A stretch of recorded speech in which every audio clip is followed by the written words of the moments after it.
To start the inchworm, you'll arch the lower back and then sit back with your hips, keeping your legs straight. You don't have to have the knees locked out, but you definitely want your legs straight. And keep sitting back until your hands reach the ground. Once your hands are on the ground, you can walk out into a 4-point plank, a push-up position. And once there, you'll arch the lower back and punch the hips up to the ceiling. When you're doing that, you'll walk the toes, just the toes, up towards the hands as far as you can. Once you get to the point where you can reach, you'll walk the hands back out into a push-up position.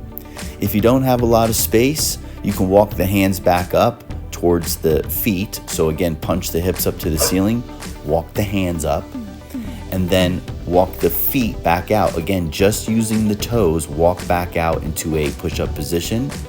And then once there, punch the hips up to the ceiling and walk your hands back to your feet.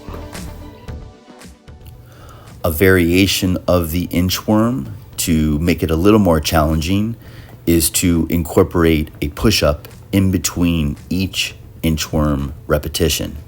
So when you walk your hands out into the 4-point plank, perform a push-up and then continue with the legs, the toes walking up towards the hands.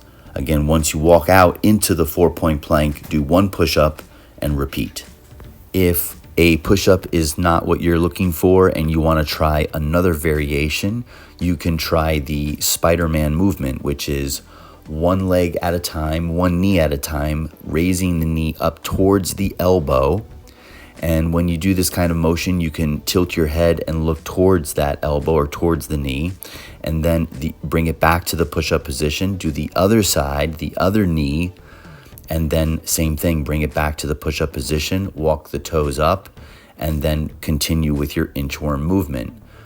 So there's a couple variations you can incorporate if you're interested, but if you just like to use this as a warm-up mobility exercise, that's totally fine too. Repeat for repetitions and enjoy.